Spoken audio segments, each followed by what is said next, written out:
Hello and welcome back to the Whatnauts review show. My name is Kyle Springer and I am joined by Melissa Wilkinson. Melissa, what's up? What's up with you? Not too much. Work has been terrible this week. Oh boy. It absolutely sucks, but you know, it happens. I've been spending... Oh, go ahead. Can you quantify terrible for me? Is there simply too much of it? Too much of it. Unnecessary meetings sometimes. We're in the process of transitioning to a new like ticketing or like project management software kind of thing, and it was kind of coming in hot. And so there's things that's like, we're in the system, but it's not optimized yet. So we're just gonna have to deal with like certain things not there yet, or certain things giving you like 60 notifications instead of just one.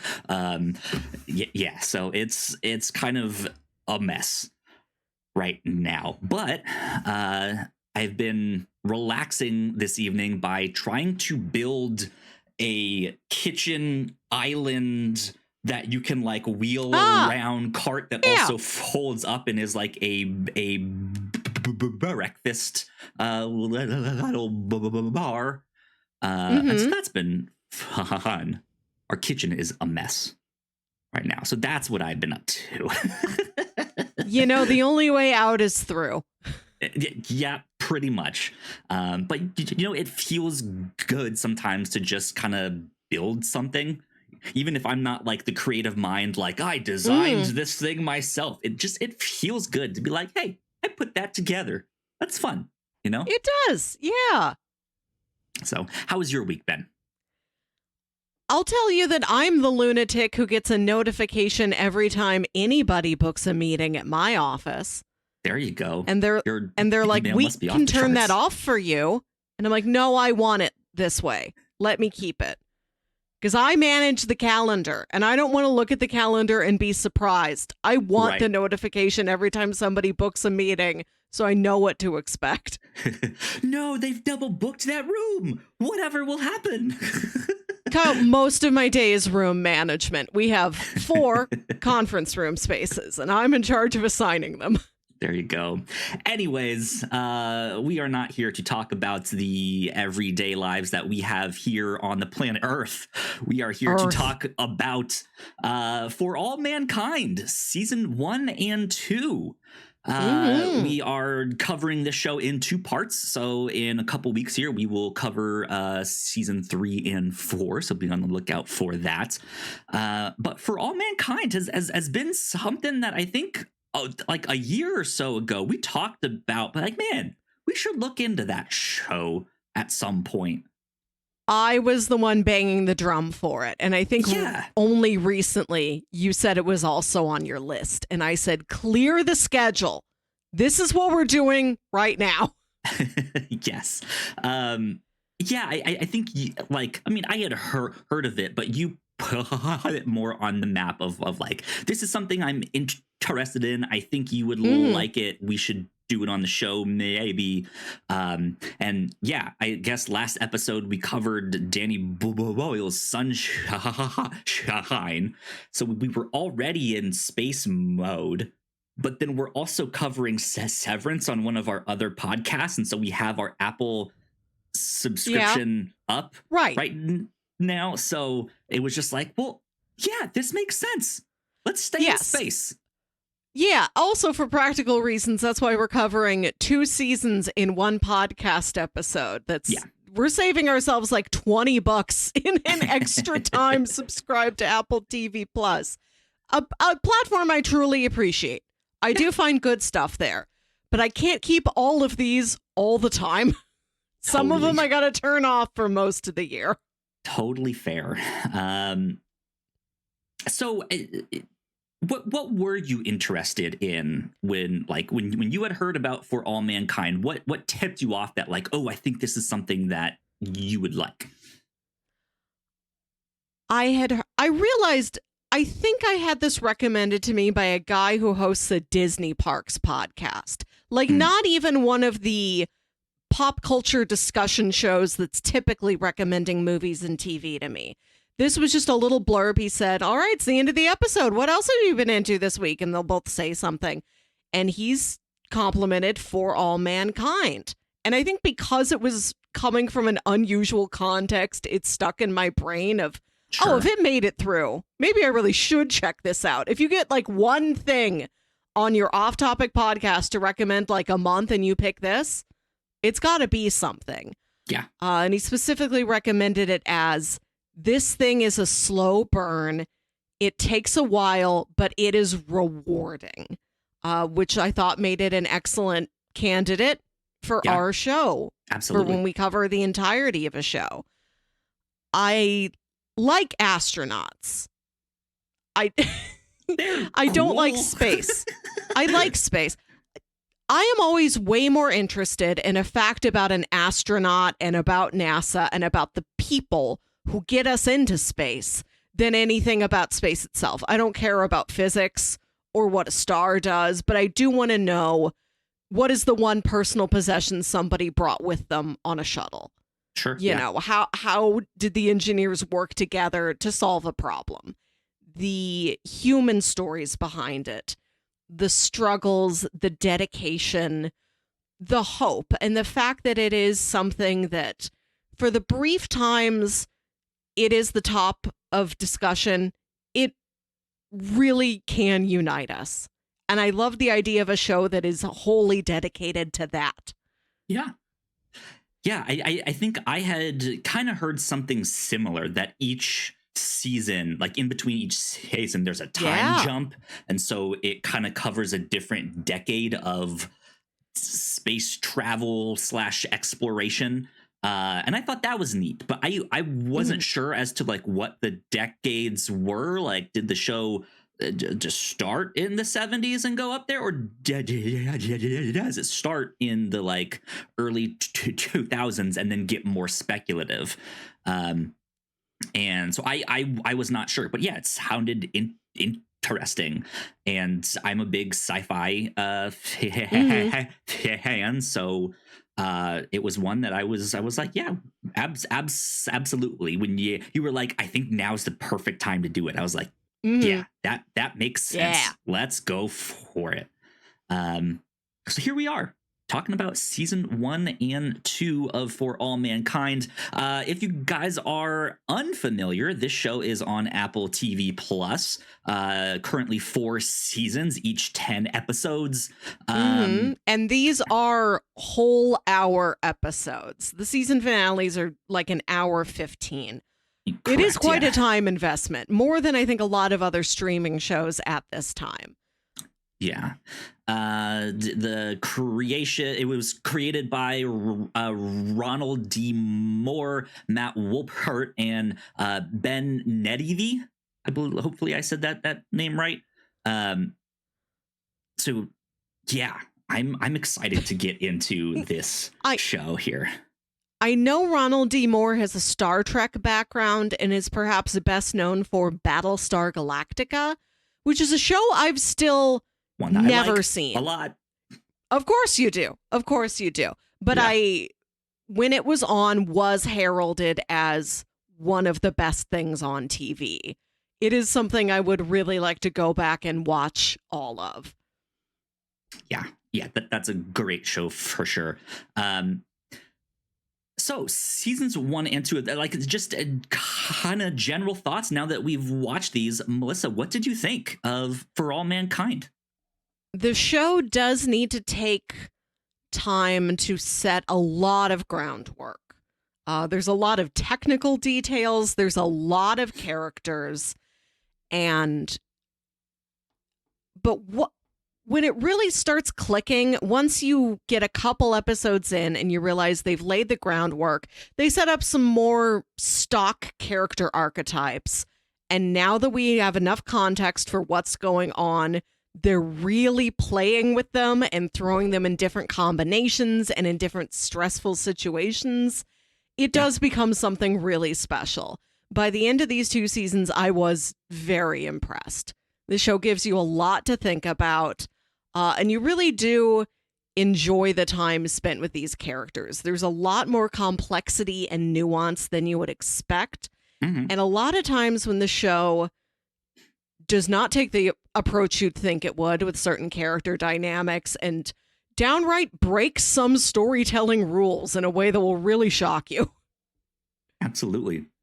Yeah, I had a blast with these first 2 seasons. It is both like a straight up drama and then gets to be sci-fi eventually, but is also not like sci-fi in the way that like Star Trek or Star Wars can sometimes be. It's less sci-fi than Sunshine. Yeah, exactly. It is speculative fiction. It is hard sci-fi. It's very technical.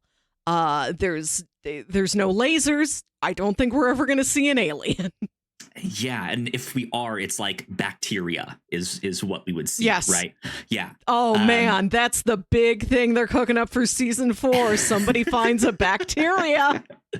Yeah, it's that kind of sci-fi. And so I think if you're not super into sci-fi, I think there's still a lot to like about this show because there is drama that lasts for decades. Right? Yes. You get to see these characters' lives as they grow older. You get to see their kids grow up and see how they react to their parents' legacies or how they got interested in the space program in the first place and stuff like that.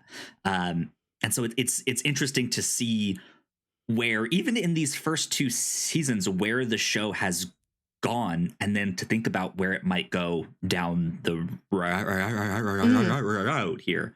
So I would recommend it absolutely. But yes, it is a little bit of a slow burn. I really liked the end of season 1. I thought that season finale was fantastic. I was like, this is pretty good. It's tense, right? There's some good, like I'm on the edge of my seat. And then we got to the end of season 2 and I was just like, okay, now it's ramping up. Here we go. The end of season 2, not just that episode as a whole, but like the last scene, the last image that you see in the season 2 finale, that's one of the best season finales I've ever seen. This is maybe the best since season 1 finale of Fringe. And you know what a high compliment that is. I had someone online when I mentioned that I was watching that show and I happened to be midway through season 2 at the time. They said that exact same thing, that like end of season 2 is maybe one of my all-time favorite season finales. It was just great.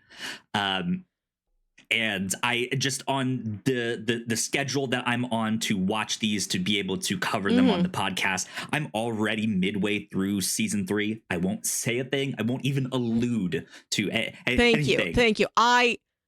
We discussed this. Like, I need to have very clean breaks between seasons. If we're covering multiple seasons of a show, I won't watch more than what I have to for one podcast episode.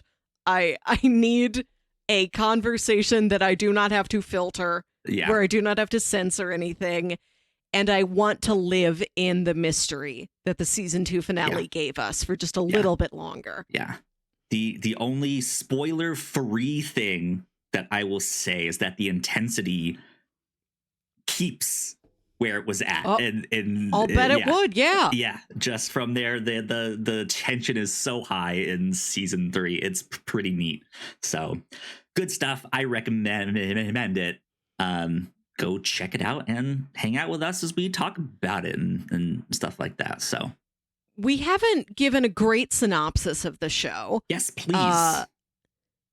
It's 1969. You start the series watching people all over the world watching what you think is the moon landing. It is a moon landing. We are in an alternate history where Russia got to the moon first. Yeah. And because of that, America has even more vigor in trying to get up there and trying to best them in any way they can. Can we put the first base on the moon? They put a woman on the moon. President Nixon wants us to bring in a bunch of women. It's the Leading Astronaut Initiative. It's this back and forth game of one-upsmanship that captures the global attention and is the number one government priority. And it's a look at, if the space race never ended, how would that affect history? And how would that affect the lives of the astronauts and engineers and their family and friends who are wrapped up in this story? Sure, yeah. It's as much about, marriage troubles as it is about space. It's Halt and Catch Fire, but with astronauts. Exactly. Which is why I love it. Say, like, it is a look at how modern trends in both politics and like social and economic spaces, how those have continued in our time. What would that look like in a space race here? And which is, I mean, I guess we're getting a little bit of it in our timeline, but certainly not as much as what is happening in this show. Yes. So it's an exciting one for sure. Highly recommend checking it out. For those of you who are only checking out the audio version of this podcast, I'd at least have to point out my NASA hat that I have on here right now. So this is one of my dad hats that I have. That's all. I'm ready to podcast now. NASA's all over the place in terms of merchandising. I see a NASA t-shirt probably once a week out there in the wild. I was down in Florida a couple months ago, and went into a gift shop, and they had their whole like NASA section. And let me tell you, some of those like bomber jackets are so cool. Just the like bright orange like jackets that almost look like some kind of cyberpunk something. I'm just like, yes, that speaks to me. Space calls to all of us. It really does. Unless you're Space Karen. is the place. Yeah. I love that we've got one character in the show who's like, I don't care about space. I'm never going to go. Yeah. It's not for me. No, thank you. Yeah, absolutely. Cool. Well, I think that is about it for our spoiler-free stuff. I guess the last thing to say in terms of plot is, I guess we go through like mid 80s is by the end of season 2 is like mid 80s. I think it's like 84, 85 ish. Yeah, we start in like 69. I want to say it is the year of the actual moon landing that America did here in our timeline, Earth 616. And yeah, first season takes a couple years. I think maybe goes up to like 1973, and then season 2 is 1983. Yeah, absolutely.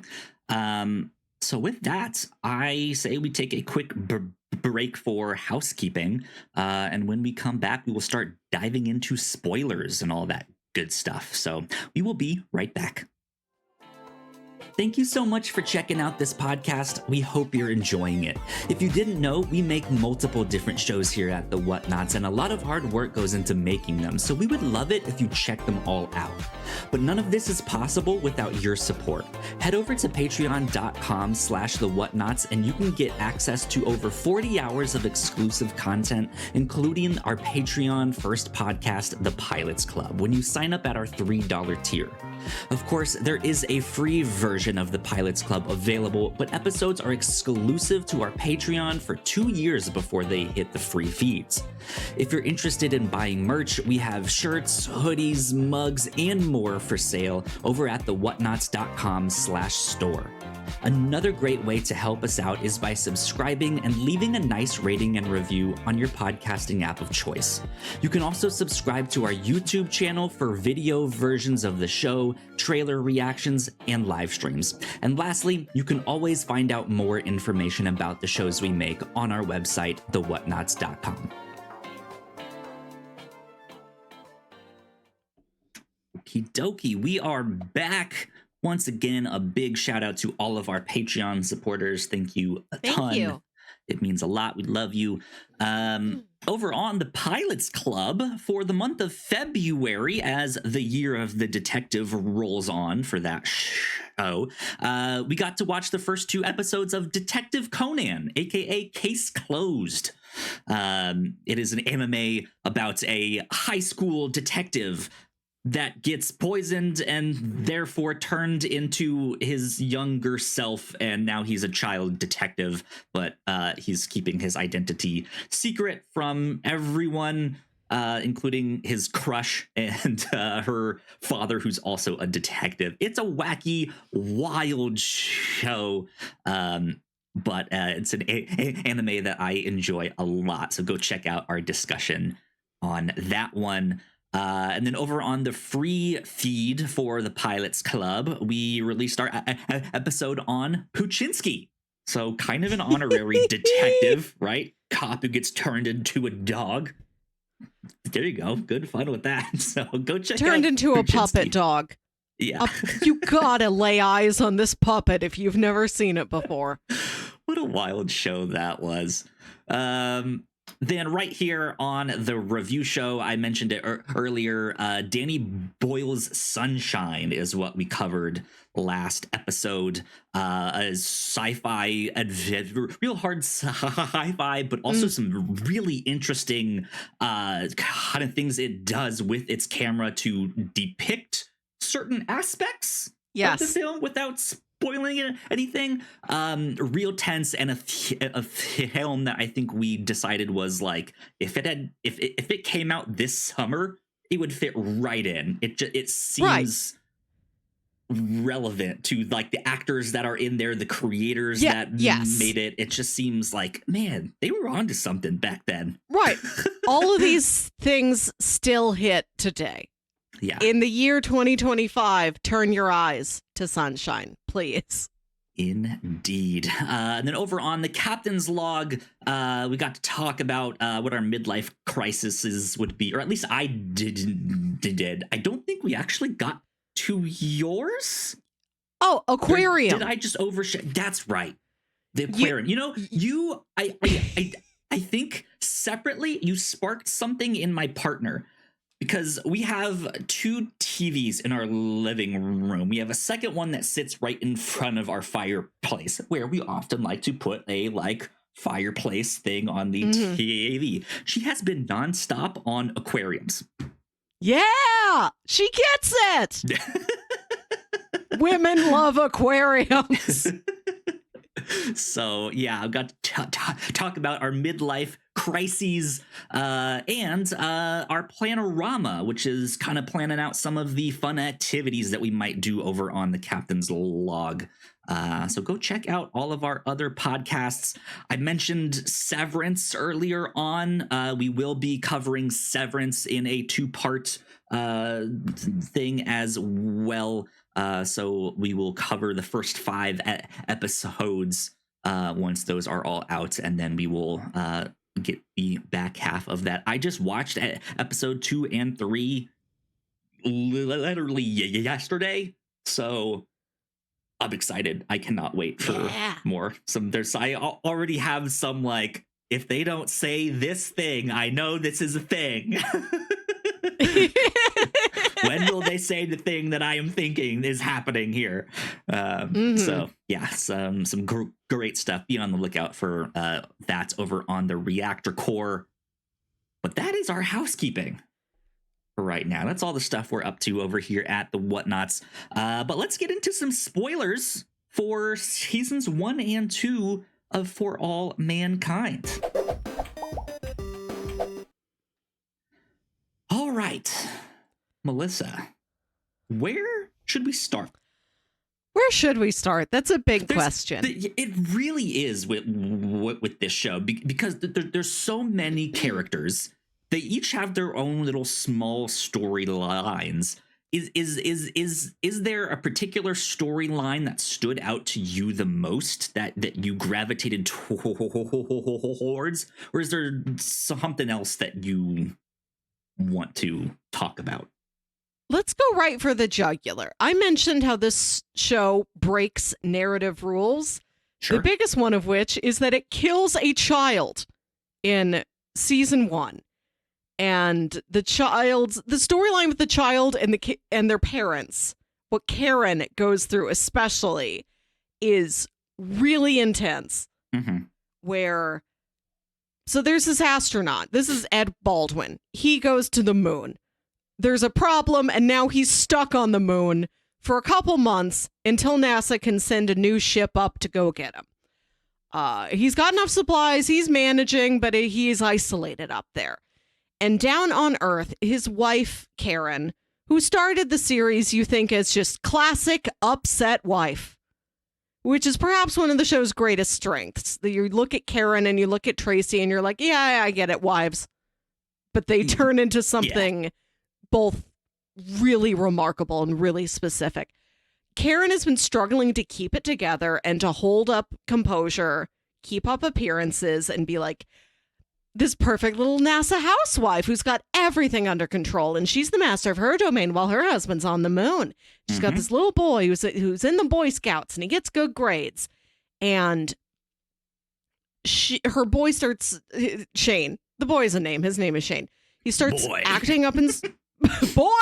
He starts acting up in school. They get in a fight. She grounds him, and she's like, "You stay home while I go to the PTA meeting. No baseball game for you." And he escapes. Not escapes. Basketball. He's not locked in. He sneaks out. He gets on his bike. He bikes away. He is hit by a car in a hit and run. He has severe brain damage. Yes, off screen. It doesn't break that much of a rule where you watch a small child get hit by a car. Don't worry, you don't have to do that. But this isn't a simple case of, oh, he was hit by a car, it was scary, he pulled through. We've really had a lesson in family bonding and togetherness. No, he is brain damaged. They've no idea if he's ever going to wake up again. And Karen just keeps going on as if everything is fine. She'll go to NASA, go into her little communications room, call Ed up on the moon and be like, "Hi, honey. Shane was great at his basketball game. He won." Then will not say a word about, "Your son has been hit by a car. He may never wake up again. He is near death." She will just keep on track, keep up appearances, keep gritting her teeth. Everything is fine. And he dies. And she is still like, "Well, it is time to plan the funeral. I am going to go pick out my son's suit. No, I don't need anything. I'm just fine." Yep. Don't make me an extra lasagna. I can make my own. Thank you. Don't try to feed me cornbread in bed, which is what one of the other NASA wives tries to give her. You're there around the house to try and console a grieving friend? Absolutely. She's laying in bed all day because the grief has finally gotten to her. You bring her food in bed so she eats? Absolutely. Don't bring cornbread. That's the crummiest food there is. Yeah, she's an interesting character. It's really interesting because in most of season 1, I did not like her.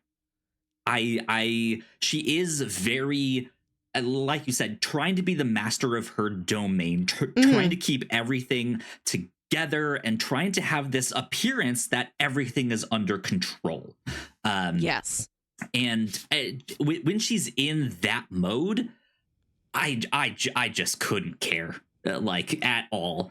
And then you can see her struggling to keep this up and be like, "No, everything is fine. My son will pull through. I have to be strong while my husband is away because he's being strong up there. He does not get to be with his family, all that stuff. So I have to endure this and make it look like it's so breezy and so easy and simple." And when her son dies, she just shatters. And I think that is when when she just breaks. That is when I think I got one of my two favorite storylines here. It's her connection with Molly Cobb's husband. What's his name? Wayne. Wayne. Yes. Their friendship is spectacular. Chef's kiss. That is the thing that locked this show in for me. like 4 or 5 episodes in, when Molly Cobb, the first woman to go to the moon, goes to the moon, you think you're going to get this comedy of manners where it's like, oh, the astronaut wives for the first time ever have to welcome an astronaut husband into their mix. What's this doofus going to do? And you realize that he's this more hippie, artsy type guy, but that means he is very in touch and very vocal about his feelings and vocal about the fact that I'm scared my wife is going to die up there. I can't watch this on TV. I'm so nervous. Here's a description of a nightmare I had where my wife died on the moon. And Karen just shuts him down. She can't hear this. She does not let the fear in at all. And it takes this hippy-dippy doofus to look at her and be like, no, you have to feel fear. You have to tell me you feel fear. You have to open up, Karen, or you are going to break. It's brilliant. It's a fascinating dynamic and interaction between these two supporting characters. The fact that that's the most exciting part in an episode where a woman goes to the moon and finds water is a testament to exactly what it is that this show does well. Yeah, it's interesting because for her to be so traditional, I say in air quotes here, of like, I will keep the house while my husband does work, right? She is also very, very much like, don't show emotion, don't get caught up in emotion, which is maybe something like I think a traditional view of like feminine roles wouldn't have, right? They would be, oh, she is the feminine side of things. She is in touch with her emotions, and that's not really the case. And here comes the guy who, is much more vocal and in touch with his emotions, but he's also like, it's not a queer storyline either, right? It's just, no, he's a guy. He's just a little bit of a hippie. He's an artist. He smokes weed, making an album cover for Santana at one point, which is wild. He's a painter. Right. Yeah. But he's so like, he's able to just punch through the defenses that she has up, not in a like I'll get you like way, but like, help me, please. I'm struggling. Like I'm so scared. And I think that was it confused her, right? Of like, why are you letting these emotions get the best of you? And then when she realizes that she's been feeling all of that the entire time too, she's just like, oh my God, what am I doing? What have I done? And she just completely shatters. And when she finally relaxes and smokes and does all that stuff, they're like, those two are inseparable, and it's great. I love them. The real villain of this show is not the Russians. It's an old-fashioned view of mental health, in that mental health, what's that? I don't know those words. Like, that's the cloud hanging over season 1 in particular. That these people are they're not in touch with their emotions. They're bottling them up. They're not telling the truth. They're like putting on a brave face. They're not connecting. They're not really talking about what they need to talk about. And then to see how much progress they've made in season 2, I love that we're seeing characters who have been through hell and have learned from it. Not just in a logistical engineering problem-solving way on the NASA side, but there is this incredible scene in season 2 where it's 10 years later, the Baldwin family, after the loss of Shane, they've now adopted a daughter.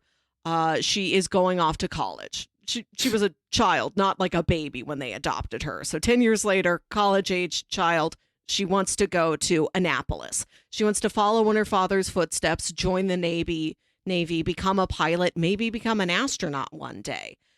And she tells Karen this, and Karen blows up in her face. But later on, you see her talking to Tracy, and she's like, I know exactly what I did and why I did that. That was so stupid. I need to patch things up with her. And so they patch things up. They figure it out. It takes a couple scenes. Yeah. And then they tell Ed Baldwin, and he also just like explodes, shuts her down. No, I am the boss. You live under my roof. You are not going to space. He And there's blows this up, big, this big shouting match. And in a lot of other shows, somebody would storm off. That's the end of the scene or the end of the episode. It ends at the highest point of the tension. But this is a long, like 20-minute scene where after all this shouting, like Kelly, the daughter, breaks in the middle of it and she's like, whatever this is, stop it. We're not going to do this again. Dad, tell me what's wrong. And he's like, you know, you said you wanted to go to Annapolis and fly planes, and I got really scared. And they talk through what they were feeling, how they reacted, what they really want from each other. Like the tension escalates, and then you see the characters being aware the tension isn't supposed to be this high. Let's de-escalate it. Let's talk through this. Even them realizing like they're not mad at each other or the decision that they made. Their anger, they're just traumatized. Or reaction is kind of coming from somewhere else, some other stress that they are dealing with elsewhere. And yeah, you're right. It sticks with them and they work it out and they have this loving family moment by the end, and they're all hugging and crying and stuff like that. And it's great stuff. Yeah. And again, the fact that doesn't take a season, that doesn't even take a whole episode. That's one straight sequence. Yeah. Is wild. That's really something. I think that shows great emotional intelligence, really deft handling of your characters, and a great sense of the audience doesn't need to see space thrills all the time. Yeah. And this show has plenty of space thrills. There are a lot of white knuckle rescue missions in space that are really incredible. Absolutely. But the fact that it can do these domestic dramas and put it on the same level of precision and tension is very impressive. Mm-hmm. My other favorite storyline in season 1 and 2 is Aleida. Her storyline. Yeah. Because remember when we were watching Mindhunter? And we kept talking about those like cold opens that like it seems like this guy's practicing to be a serial killer, like he's breaking into people's homes and seeing how far he can get without them noticing that he's in there with them, you know, all that stuff. And it's like in Mindhunter, it's really creepy. We get something similar in For All Mankind, but it's more sweet and loving. It is a janitor who works at NASA, and he's someone that the other characters don't really interact with except to say like good night on their way out. Right. They're perfectly polite to him, but like, yeah, he's not one of the gang. He's not a real character. And every so often you'll see him like pick up a piece of trash, a scrap of paper that is like, these are the speech notes that someone just gave. And then you'll see him return home and give that to his young daughter who's like 6 or 7 and loves space, is just fascinated by this stuff. And then in season 2, we see her, she's older, right? And yeah, you get to see her story progress to the point where she's kind of joining the team, and stuff, and that's neat to see. And so I'm excited to see where those longer stories go in season 3 and 4, because they can do those like, here's one scene, we're sticking with it. But here's these nice things that are kind of sprinkled in throughout. Right.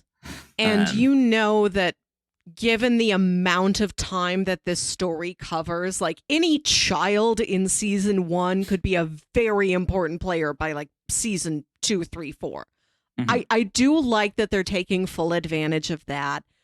I think I was a little frustrated with the Aleida storyline at first because it starts with her in Mexico.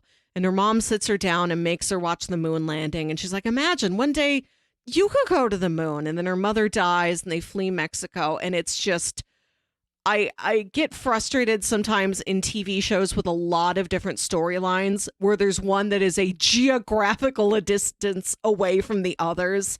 I'm like, how long is this going to take to like, not just narratively, but like geographically, like cross paths? She's a child. She is like, she's probably maybe like 10 and then is maybe like 15 or something like over by the end of season 1. And I'm like, this is taking a little too long to get her up among the field of the other major characters. But I do really like what they do with her in season 2. She has a lot more personality. Mm-hmm. She's been on this very specific journey. And the show has another wonderful sequence of just, here's a conversation between two people just hashing out what their feelings are, where she makes fun of this other NASA tech. She has to go to his house and apologize.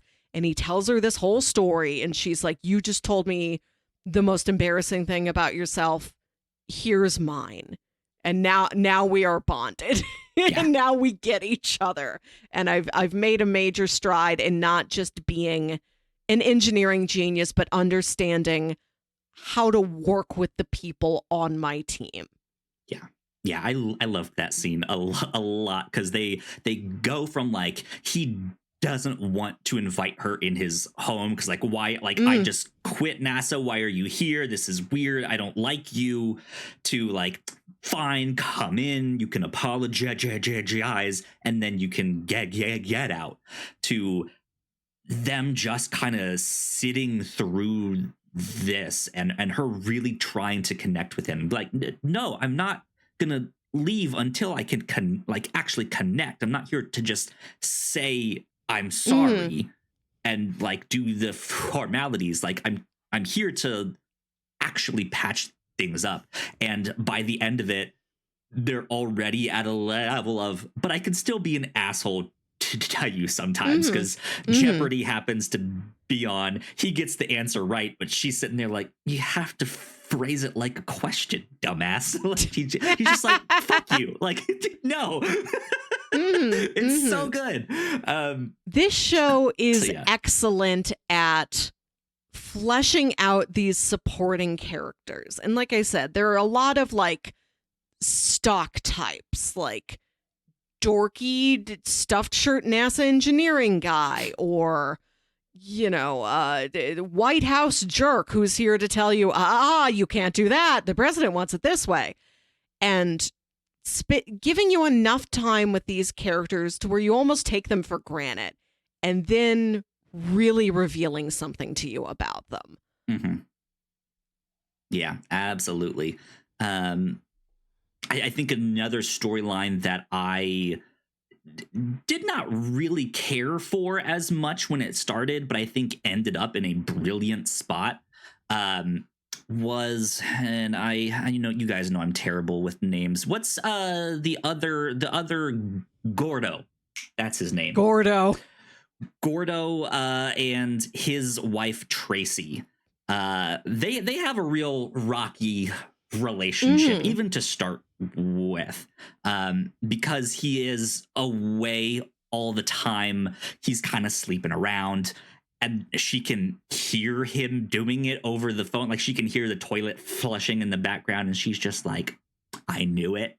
Like, I hate you, we're through. But she ends up sticking it out, and we learn that she's also a pilot. She then goes through the training when NASA wants their all women initiative. She ends up making it up there. And even in season 2, when they've divorced and kind of are now on their own thing, now she's the rock star and he's this kind of like washed up space guy just telling that one same story over and over, and all the comedy. Boom, you looking for this? Right? Yeah, exactly. And just to see how their stories kind of flipped. I like that. There's one scene when she's off in Florida and is like, I'm gonna fuck with him, and like puts Yes. the phone down silently to go flush the toilet, even though there's no one else there, and he's like, Right, acting what? like there's somebody who Who's slept there? over. Yeah, Yeah. she's just like, did no one? I need to go. Bye. It's great. I love that. But then, even through that, it's still like I wasn't super into them or their relationship. I kind of liked her better, but then when I saw her as this like Hollywood kind of star of like, now I'm on all the talk shows, I was like, oh, okay, I'm no longer interested in her and all of this stuff. But then to see Gordo kind of get the kick in the pants that he needs to be like, you know what, we're gonna put you on the next moon flight. And he's just like, excuse you, what? Like, do you see this gut? Like, no. Absolutely not. But it's the kick in the pants that he needs to get back in shape and get up the air. And he starts to regain his confidence. He starts to kind of refigure out who he is, realize his mistakes from the past, and he wants to correct them, but he wants to do it in his own way. Like his stated goal is like, I'm gonna go get my wife back, even though we're divorced and she's already married someone else. Like he goes a millionaire. Right, yeah. He goes to that guy's house and is like, we're both gonna be up on the moon at the same time. I'm gonna get my wife back, and there's nothing you can do about it because we're on the moon and you're down here. Yes. And I have to stop you and say what they do with this other guy is also one of my favorite things about this series, because Tracy Stevens, they put her forward in the lady astronaut program because she's pretty, she's bubbly, her husband is an astronaut. It's this like cute little love story, this two Stevenses in space. Yeah. And when you start, and she does prove her mettle. Like she has like an incredible Absolutely. rescue. She rescues Molly Cobb, the first woman on the moon in the season 1 finale. When you see her in season 2, she's become a real celebrity. She's doing campaigns. She's on all the talk shows. And you learn that after she divorced Gordon, she is now engaged to this millionaire. And you extrapolate in your mind, oh, this guy just wants her as a trophy. And so when Gordo goes to this man's mansion and is like, I'm getting my wife back, when he says, you can't get Tracy back, Tracy makes up her own mind and she does what she wants. If she wants you, I can't stop her. If she wants me, you also can't stop her. Like the fact that he seemingly loves her, knows her as a real individual. She's not an object to him. And he has this very frank understanding of who she is and what she's going to do.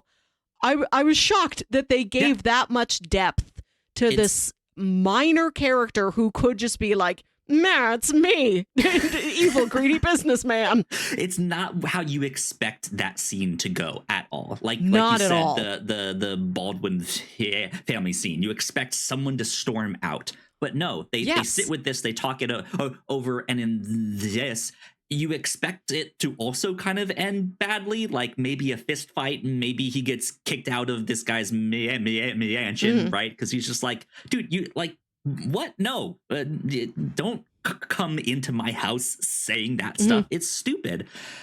But then, by the time we get to like the final 2 episodes of season 2, he's putting on the charm on her up in space, and he's kind of hitting the right notes, and they sneak away to go have sex, and that's when shit hits the fan with the rest of the like actual tension of the season 2 finale. And they have to make this incredibly risky, like, okay, we're stuck in this room, there's no spacesuits, but we're the only ones that can go outside on the moon's surface to switch these 2 cables, to reboot the computer, to do the X, Y, and Z, right? And they're like, we're gonna have to make makeshift spacesuits. Get all the duct tape you can find, because we're just gonna be duct tape mummies. Yes, duct tape mummies with like full face oxygen masks. Yeah, that's all we have.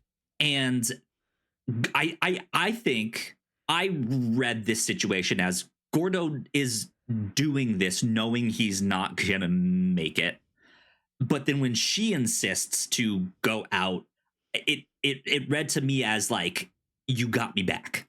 I know we're both not gonna make this, and at the end of the day here, like at the end of our lives, I want to say I choose you without actually saying it, right? Like, let's do this together. I think that is part of it, but also she does have a good point in it's like with Sunshine, when they get the second bomb, they're like, well, if the bomb we have is mankind's last hope, let's have a backup mankind's last hope. I think she's going with them to ensure that this mission to save the moon succeeds. Yeah. It's like it's not all. I mean, she knows what's at stake, but that is the beauty of this show. It knows how to combine these like high stakes actual like physics problems, something is wrong in space, and matching that with the drama of some kind of relationship or something that the characters need to talk about or not talk about, right? And it does that beautifully. Yeah, they end up making it back in, but they don't survive. It's heartbreaking. It's a real Sun and Jin death. Yeah. Sun and Jin. Speaking of Lost, one of my maybe my favorite performance in this series is from Sonia Walger, who played Desmond's girlfriend Penny as Molly Cobb, the first woman on the moon. She is such a hoot. She's great. Yeah, I did not recognize her at first, and then did a double take and was like, "That's Penny. It's not Penny's Penny. But it's Penny's ship. It's Penny's ship. It's right? Penny's moon." And another fascinating twist. So season 2 begins. She's on a mission on the moon. By this point, there's a whole moon base built up. It's not just 3 people in a tin can just holding space so that Russia doesn't take it. It's a whole base of like 20 different astronauts. And they go out every 2 weeks to see the sunrise on the moon as this like, family bonding ritual, this little field trip they all take. And while they're out there, the solar storm hits. It comes across them very suddenly. And the solar storm's dangerous radiation. You can't be out in it. She's going to go hide in a cave, but she sees this one astronaut who like fell down. She has to go get him.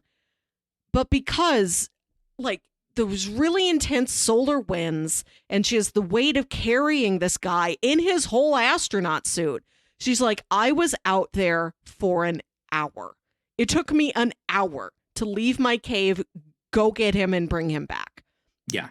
And she was exposed to dangerous amounts of radiation, but she like fiddles with her sensor. She leaves her sensor watch in the cave so it looks like it didn't get any radiation because she's in love with this. She's in love with going to space, with flying. She's very stubborn. She doesn't want to be taken out of the game, so she just lies. And this young astronaut who she went to go save, you see, he goes through the whole medical procedure. And they're like, oh, yeah, you were exposed to dangerous amounts of radiation. You're going to develop cancer. You might not have very long to live. And he's like, well, I'm going to leave NASA. I'm going to go like enjoy the time with my family then. And there's this ticking clock of the same thing is going to happen to Molly. Molly's going to get cancer. Molly's going to die. But what they've done instead, and of course, maybe she does get cancer and die just later on in the next season on a longer timeline. Mm-hmm. But what happens in season 2 is, no, her health is okay, but her eyes aren't. She's developed this glaucoma. That's what she gets from the radiation. And she's going to go blind. And when you've been expecting a character to die, to be taken off the board entirely, it is fascinating to see. No, she's still here.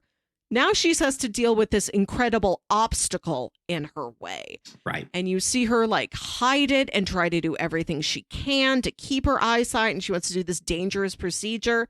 And sweet honest Wayne is like, I am not going to watch you go through something that dangerous for something that might not even work. This is foolish. I think you're throwing $10,000 at a crack pot.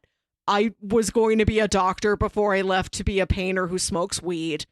You can't do this. This is the one line I draw in the sand, Molly. It's tough being married to you. This is the one thing I cannot watch you do. Yeah. And he's going to leave, but she like turns back at the last second. She's like, I hope you have a thing for old blind ladies. That shot when she is about to go like on the ship and stops and then turns around, just a gorgeous shot. This like overhead in like looking down at the hangar doors as the sun is coming in at an angle, and she follows that sunlight out of the freight. Just beautiful shot. I think of everything I've seen on the show so far, that is the most beautiful shot that I've seen.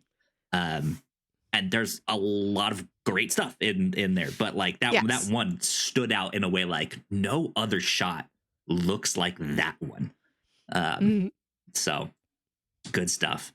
Yeah, she's a fascinating character because she is someone who on the opposite side of her husband, who is much more in touch with, you know, his emotions. She's the one, the take no shit, but also one of the boys, like just as crude as the rest of them and stuff like that. And a lot of the guys are taken aback by that at first, and the joke in season 1 is they all think that she's a lesbian, and then there's the scene where like she's obviously in a bath, she's talking to someone, and then she's like, they probably think I'm a lesbian, and then she like leans back, and that's the first time we get to see her husband right there. He looks like this like 70s hippie guy, and you're just like, what? Oh my goodness. Right. She's introduced alongside this one other pilot. The two of them were like previously considered for like what was going to become the astronaut program.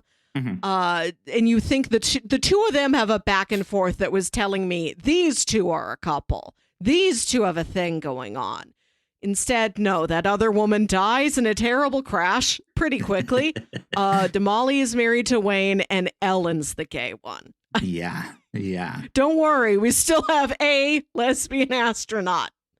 We do. But yeah, there's so many kind of twists and turns of what this will be, because it is a space race for sure. Of, oh shit, the Russians beat us.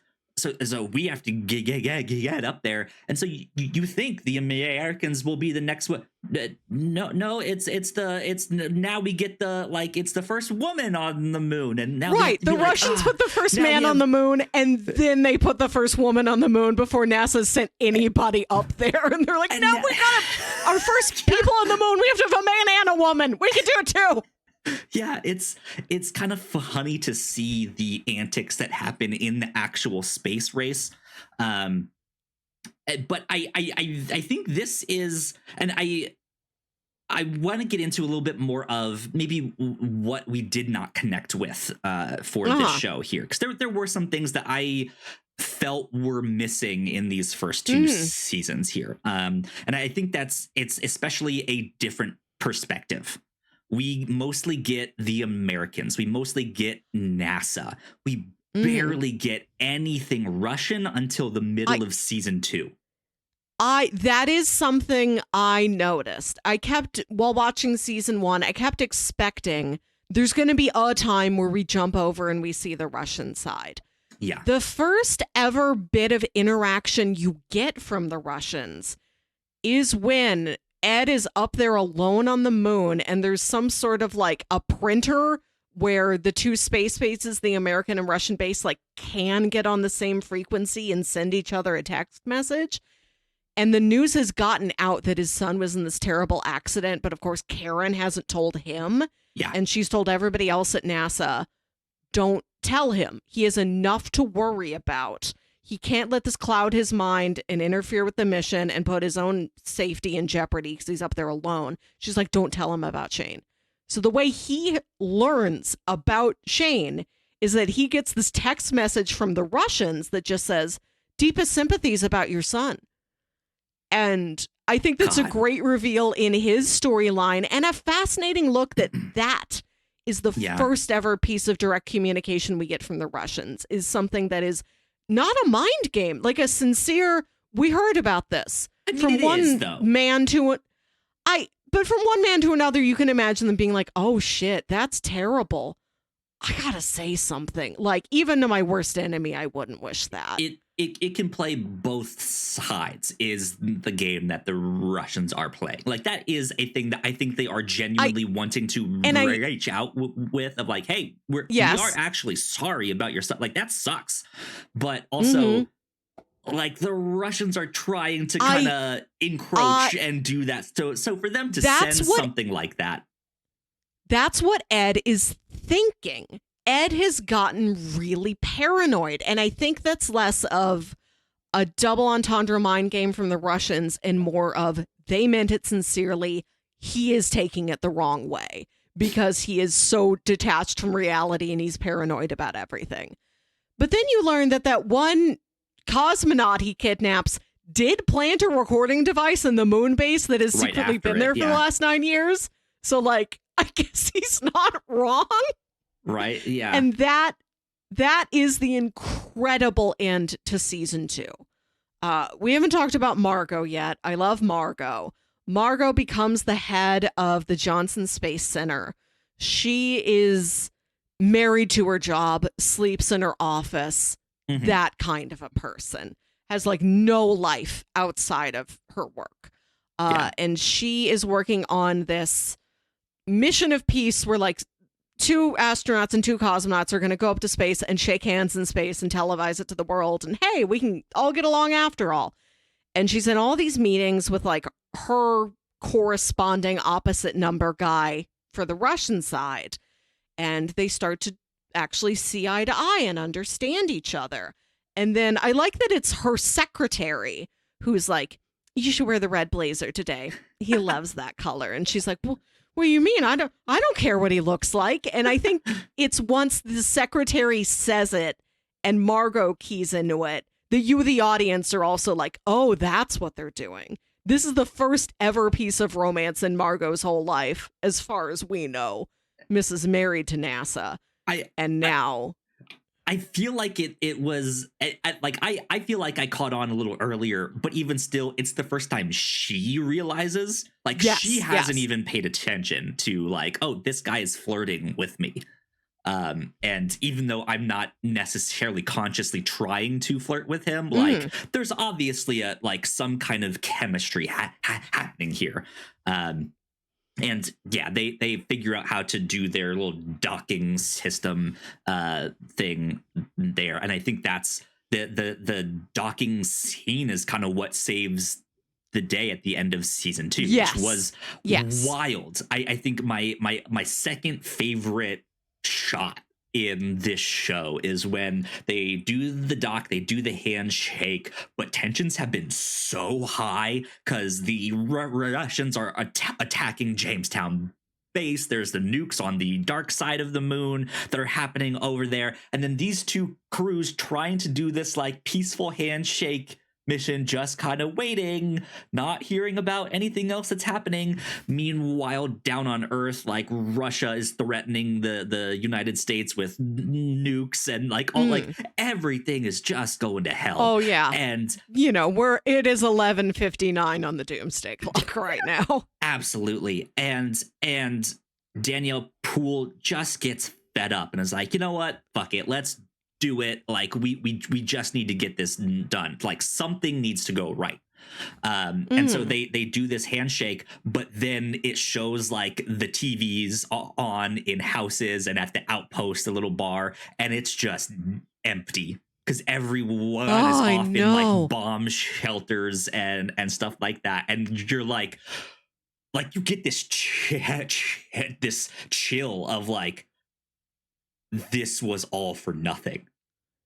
But of course, the president saw it on Air Force One, Right. and the first lady was there, and she saw it and thought it was just beautiful. And so, yay, God, world peace, right? Like, like that's how it ends. And at that, I rolled my eyes, but it was still just like, man, that shot of the outpost just empty, of like the house empty. It's just like, oh, I got chills. I was like, I know, that's kind of cool, but terrifying at the same time, right? It is such a cool sequence. Yeah. The season 2 ends with, after the death of Gordo and Tracy, there's this whole ceremony for them at Arlington, I guess. And Margot is like walking around afterwards, collecting herself, and she gets a phone call on her cell phone. A very modern thing for 1983. Of course, only the head of the Johnson Space Center would have one of these old flippy brick phones. And it is this Russian guy calling her. Of my water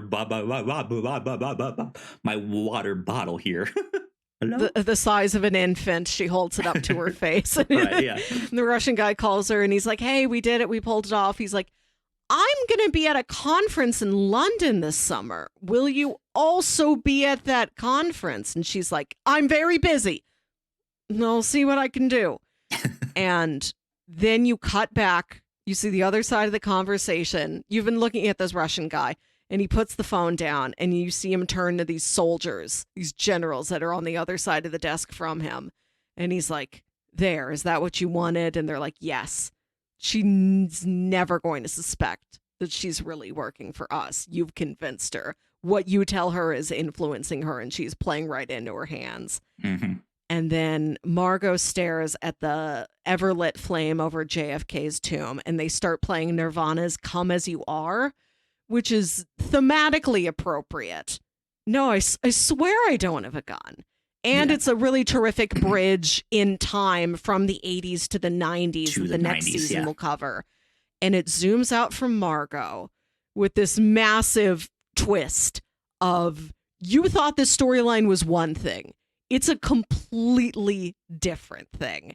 And the most impenetrable seeming character is now playing right into this larger scheme that we didn't even know was happening. Again, we just had this expression of, the season's been a lot of time humanizing the Russians, really showing you who they are in their interactions with NASA. They're just pilots, like the astronauts are pilots. Like, they really do start to relate to each other. There is a sense of peace. You're like, wait a minute. They're actually, these guys, not the entire country of Russia, but like this little pod of generals, they're actual villains. There's an actual plan, and Margot's part of it. You're reeling from that as it starts playing the song, and it pulls out from Margot, and it pulls out from Washington, D.C., and out from Earth, and it spins around the moon, and it goes to Mars.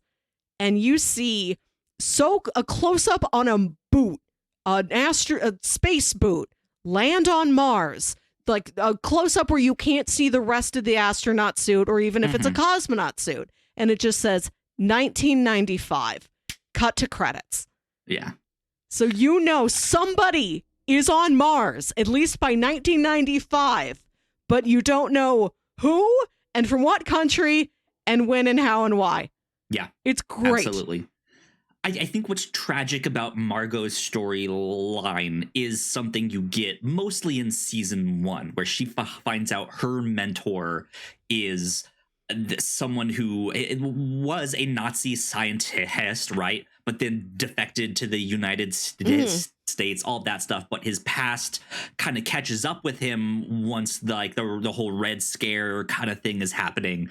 And it is this like, hey, even though I left them, like I tried to escape them, you still did stuff for them, and maybe could have done more to avoid doing stuff for them or sabotaging them, right? And so that guy's whole life kind of gets this black mark upon him, and she is so offended by this, and not, I want to say by not knowing this. I think she knew, but did not know the extent to like what he did and what he worked on. And yeah, is just completely taken aback, does not want to be associated with this guy at all. To the fact that we then see her at one point like absolutely resenting the fact that she has to go pick up some kind of report from him. We learn that he's maybe not as bad as he was made out to be. There's a whole tragic thing here, but now the same thing is kind of happening to her, where she is being played by the Russians here, and once that gets exposed, her life will have the black mark that her mentor had, right? Right, and she has been mentoring Aleda, and the cycle is going to continue. How will that affect her? Yeah. Yes. And yeah, so I think that's an incredibly interesting storyline of when will that pop? Like, when will that shoe and like fall? What is the plan? What do these guys want? You're so blindsided. But I do wish we got more of their perspective. Like, we only get the inside of NASA. We don't get the inside of whatever the Russian space program is named. We're going to. I looked at the Wikipedia to confirm, because I'm like, I know there's 4 seasons of this. Is that all there is? It is greenlit for a 5th season. It's cool. Great. The writers have plotted out 7 seasons, and there's going to be a spin-off series called Star City that is about the Russian side of things. Oh, so we're getting there. Yeah. But even then, like, I don't just want the Russian side. In a world where this space race has continued, who else is involved? Are the Japanese in our timeline had a big tech boom in the like 80s and into the 90s before their market crashed, right? Like, were they involved? Is the Koreans involved? Is India involved? Think about all the tech. Like, I want to see more of that. How does the world see this? Other nations than just this American-Russian back and forth here. I need to tell you something insane. Okay. When I started watching this show, I Googled list of people who have been on the moon. And there have only ever been 12 people on the moon. It's 12 American astronauts that NASA sent up between 1969 and 1973. That's it. I was thinking in real life, oh, surely other countries, Neil and Buzz were up there first, but other countries must have sent guys to the moon. There's probably been like dozens of people on the moon. No, a singular, 1 dozen. Yeah. I was... What have we been doing with our time and our energy? Like, yes, there's a lot of other things to focus on, but there is, I think, real symbolic power to people on moon that really does something for us in our hearts and our minds and like deep, deep down in our lizard souls to know if this thing happened on the moon, I can do anything. And I'm like, we got to get back up there, guys. We need the hope. But who else can go up to the moon? So I can, now that I have acquired that context, I can kind of see why the show has been limited. But I am, and we do see that there are international astronauts in the NASA program. Right. Yes. Yeah. The guy that Molly Cobb went out there to save was like from Amsterdam. It is multicultural, but yeah, it's people from all nations coming to NASA. We don't see a British space program or a Brazilian space program or anything from anywhere.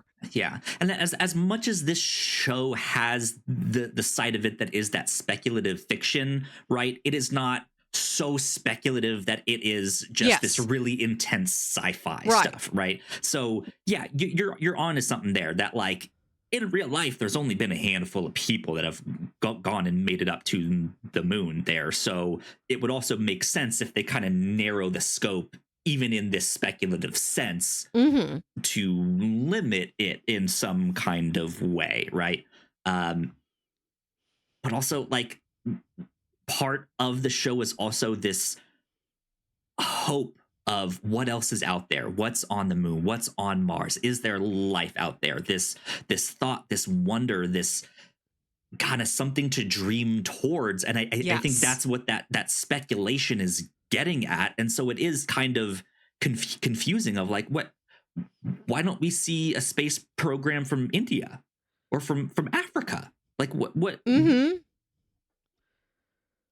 that could have been something that started up in that timeline, but it's just like, don't need to adhere so much to our timeline over here. But I think we will get there.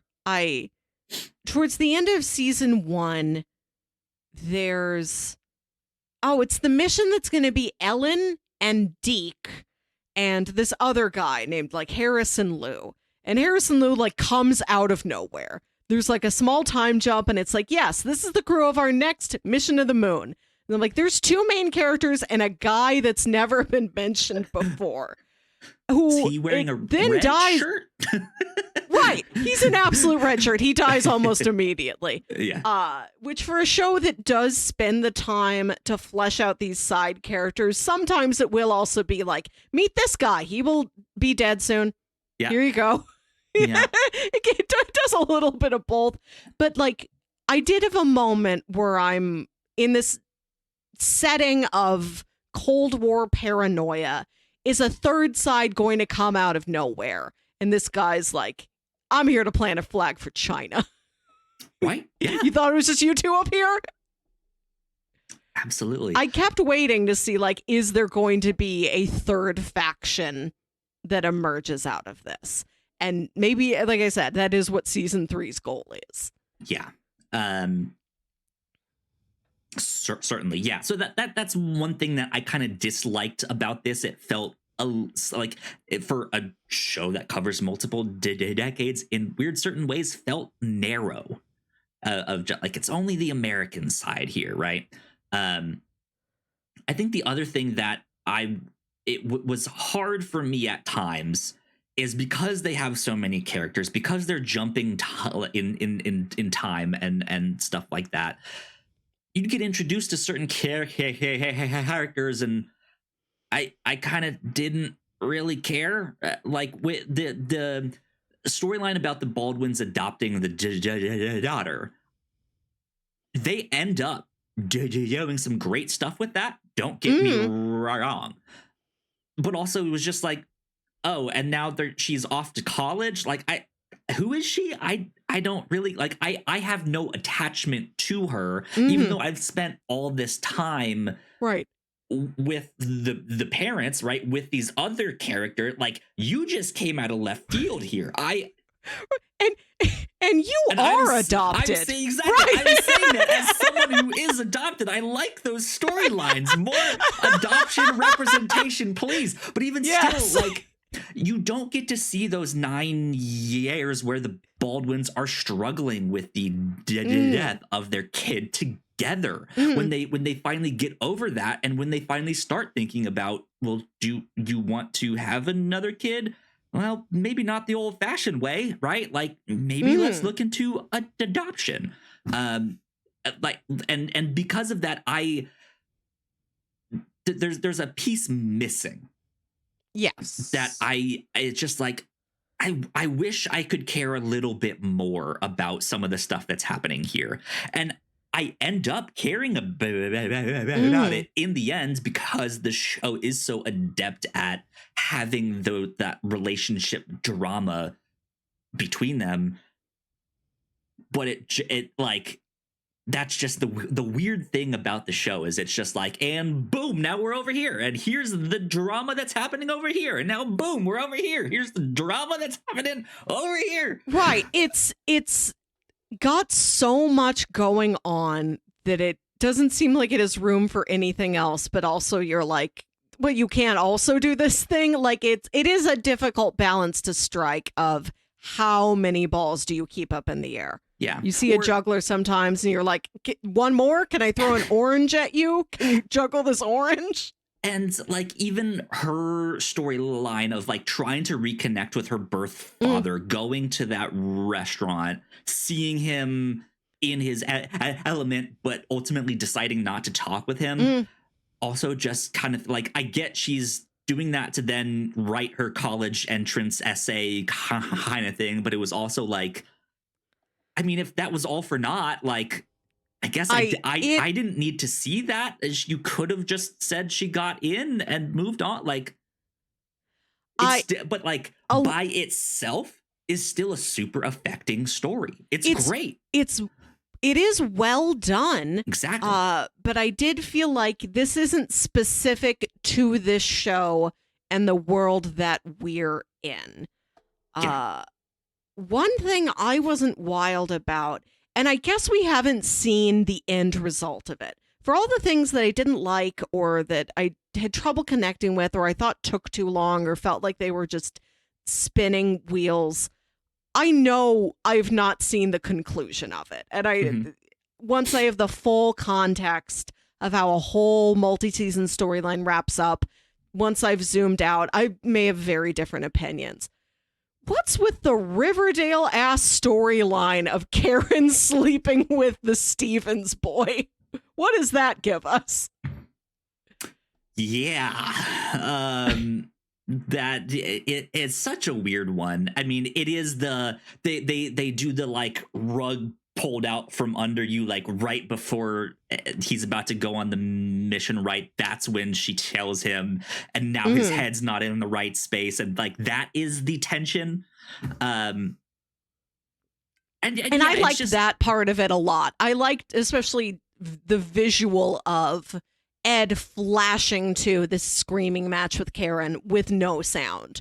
Yeah. Just this repeated barrage of images in his head. I think what they do from that point forward is effective, but she could have slept with anybody. Why Danny Stevens? It's a weird one for sure, but like I think the show seems to know how to take things like that come out of left field and then build them up for down the road.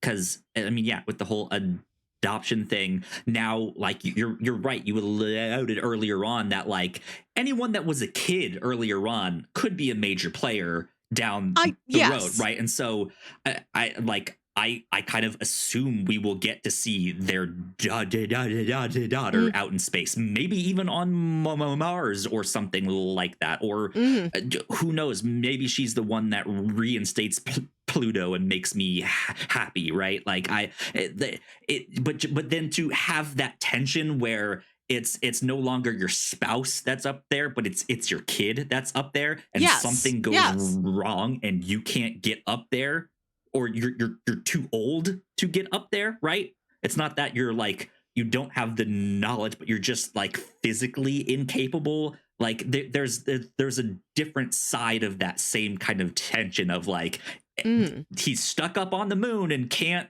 mourn his child with his wife there, right? Like there's something else entirely there that I think they're slowly starting to build at different kinds of tension in different dynamics and in different ways here of like who will end up being an asshole, who will end up being an antagonist, who will end up like someone you might not like being like, actually I kind of like where their story went, like it turned out well, you know, somebody like a Thomas Paine who's just government nuisance until you really sit down with him and learn what he is about and learn he does have very noble intentions. He just has learned he has to play the game to get there. Yeah, absolutely. I think the show is good at these longer storylines, but it is also really good at these revealing character monologues. And in season 1, when we're watching Aleda light all these fires, and when her dad confronts her and he's like, why do you keep doing this? And she says, I don't know. Sometimes I just want to be in the fire.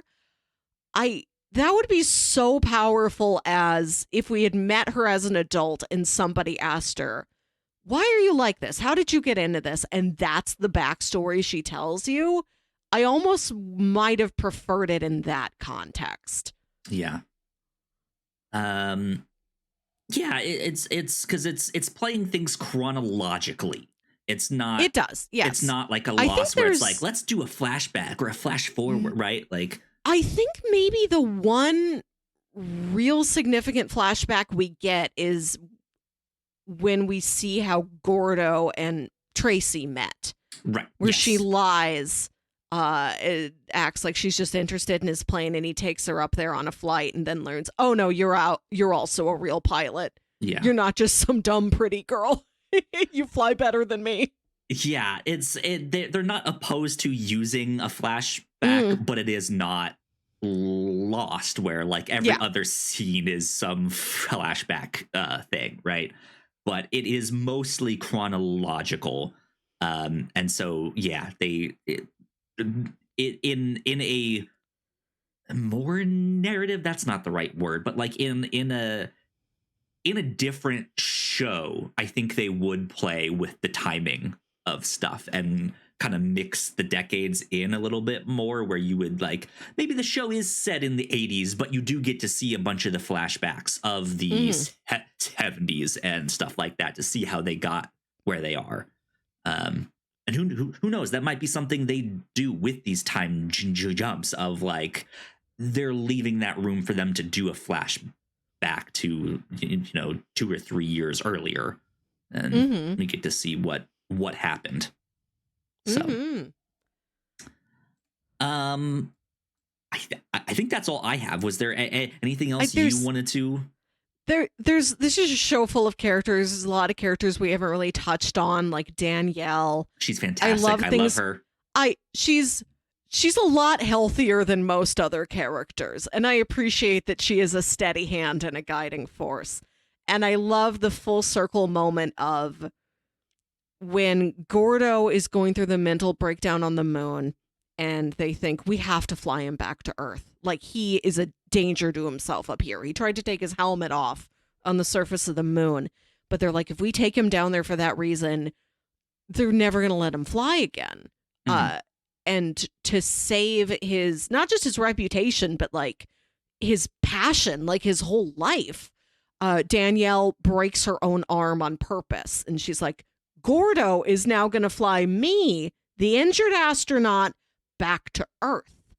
That's our story. So he can still get to Earth, get the help he needs in private, but it's not a public story. Right. It's this tremendous sacrifice. And I like that it continues through season 2, where Gordo is hailed as this hero for bringing her back home, and he has to carry the secret of she's the hero, and like, I can never tell you why. And she has kind of become this joke, like, don't end up like her, don't break your arm up here on the moon. She's just become this like goofus figure of, like the old safety posters of like, Carol didn't wear her glasses, now she doesn't need to. Like, she's just that. She's lab safety, cautionary tale at best. Even though she is not still the like token black person or the token woman, right? She is still kind of tokenized in that way, right? Of she is that. Her story's been reduced to a single beat. Yeah. Exactly. And so I love the full circle of the lady who broke her arm is now the lady doing the world's most important handshake. Yeah. Great stuff. I think Ellen's trajectory is fascinating, especially when you first meet her and you learn she is the heir to this massive aviation fortune. Her family owns Waverly Airlines, like the top airline in the country. And she's like, I don't want to work for my family. I want to go do my own thing. That's why I'm becoming an astronaut. That's the backstory you're introduced to her with in like episode 4.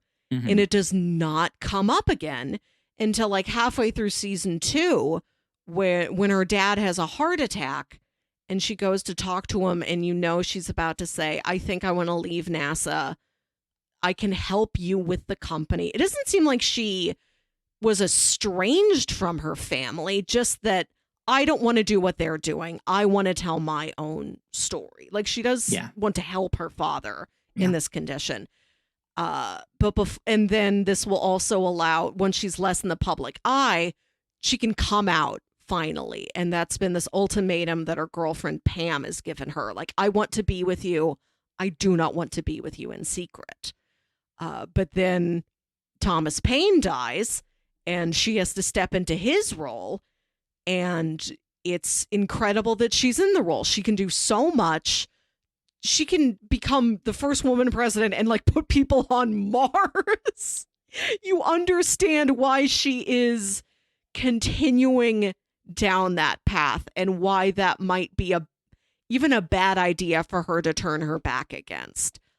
She sees it, Larry sees it, Pam sees it. And the fact that Pam came back once indicates Pam could come back again. You know, eventually this will have to happen. Yeah. Ellen will have to tell somebody.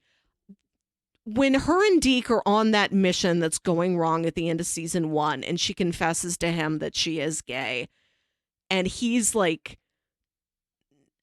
a little like disgusted with it, but more like, that's an incredible risk to the program.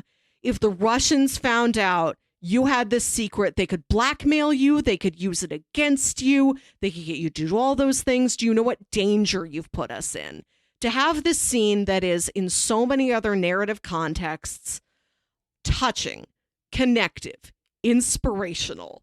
It is another one of those rule-breaking things like killing the child, where he's like, I shouldn't know this. I wish you never told me this. And then he dies and she just has to live with it. I mean, it's so... Like he's partly upset because he is someone who does not, like, he thinks that he is more right-wing conservative of like, right, you should not be gay, but also, and he it's also in a sort time, of has this, right? He also does sort of have this awareness of, this is who I am. I'm an old guy. I'm set in my ways. I know other people are different. I kind of wish I was different, but I can only be who I have been so far. Yeah. And I think that makes her adept in working in these spaces where she needs to be very delicate about what she says, or play things a certain way. She's very adept at that. And like you said, both her girlfriend and I don't remember the guy's name that she married. Larry. Yeah. Thank you. I'd love to talk about Larry once you've made your point. But like, they all see, especially when she steps into that role to kind of be the president's liaison and stuff like that, that she's really good at this. Like, even if she's at first putting on an act, it's like, oh, that act is really believable. Like, I think you're on to something here. Like, you need to be in a role like this. And I think that's really fun to see, and tragic at the same time. Of like, she is finding her calling, but her calling is also nowhere near where like her heart wants to be. Yeah, so she's gay, Larry's gay. They get married as a cover stories to get other people off their back. And really, it's James Urbaniak coming in as like the Red Scare interrogator, trying to get through to everybody's secrets. He's like, I think somebody here is a Russian spy. Or if not, I need to find out if anybody has a secret that the Russians could expose or use for blackmail, because we can't have that. And they're like, he's going to get off our backs if we get married. And you would expect that to be something cold, something distant, something forced. No, Larry and Ellen they really care about each other. They're so sweet. They're so supportive. Mm-hmm. There's a scene where Larry is like talking with his boyfriend, who like regularly comes over to the house, knows Ellen. Ellen knows him. Everybody's agreeable to this situation. They all just do it in private. Larry's talking to his boyfriend, and then Ellen comes in, and she's in the kitchen, and he like pauses his conversation, gets up, kisses her on the cheek, and is like, hey, how was your day? Like, he's not in love with her, but he really loves her. Yes. In a way that I'm happy they have that connection. I'm happy that love is there, even if it isn't. I don't want to act like platonic love weighs nothing against romantic love, but even if Ellen isn't with a true romantic love of her life, she has a stable partnership in her life. She does, and when yes. she is thinking about ending this, coming out, getting back together with Pam, Larry is like really taken aback. He's like, I know we didn't marry for love, but that doesn't mean that I don't take this marriage seriously. I didn't want to just be told all of a sudden you want a divorce. He's like, we had plans. Like, it seems like they are trying to build a life. Like, they haven't, but they have thought about co-parenting a child together. Like, seemingly not just for show, but because we care about each other. Maybe we would like to have a child. I love and trust you. We could do this together. Yeah.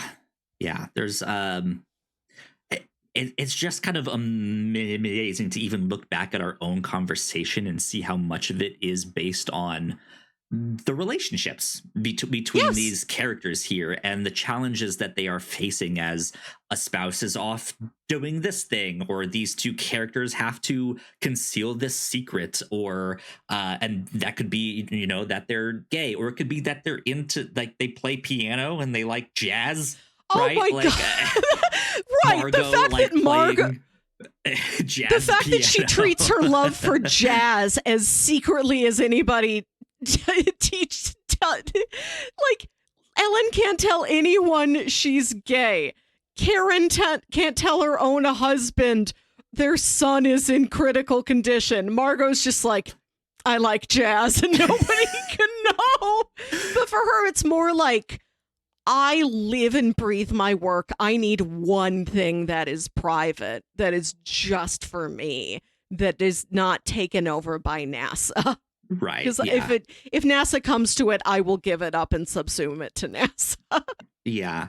But it's amazing that those are the conversations that it really feels like this is what the show is about. Yes. Not necessarily the actual like space travel stuff, even though that is also equally what this show is about. It is about the designs that they make, how they solve the problem of the docking, the Apollo Soyuz the space craft, right? It's Soyuz Apollo, please. The Russians sure, insist on their name being listed first. But like it's equally just about this, like, that kind of logistical stuff. But the show is so much more interesting when you can dig into the relationships of these people here, and it makes those other stakes that much more tense. Which is fascinating to see and watch. I'm excited to see where season 3 and 4 goes. Yes, I've scanned over some of the brief episode descriptions for season 3. All I know is that Edie Gathegi joins the cast, and it's apparently in the 90s, and it starts looking into commercial space travel, which might be bringing millionaire Sam Cleveland back into the picture, the guy Tracy was married to, or maybe entirely new characters. We don't know. Absolutely. So yeah, I think we have a lot to look forward to. There's been some great stuff in these first 2 seasons. Can't wait to see what else is gonna happen. I mean, just to think about how much happened in the first 2 seasons, and we got 2 more. Good Lord. Incredible. So yeah, good stuff indeed. I am going to open up our bingo cards here in just a sec. This was a rich week for bingo. Yeah, let's see if I can pull this up on screen now. There we go. Got our bingo cards up on screen if you're watching the video version of this. Let's see here. I feel like if you don't have this one on your thing, this would have been a good one, but like a needle drop of the time. This is filled with them. I have that one. This is what I am able to get. I have needle drop of the time period, local watering hole, signature snack, because Marco is always eating Tootsie Rolls, Tracy is the equivalent of a pop idol, but not literally, so I'll save that one. Right, yeah. We've had miniature model. We've had suit up montage. Camera shot goes underwater in a pool. We've had classroom lecture. Wait, I think I have the pool one. I also have needle drop of the time here. I need to figure out what this color. There you go. No naked stuff. Nothing on the step scene. No bikini babe party. Not quite. We should have a briefcase of cash. That would only add to the story.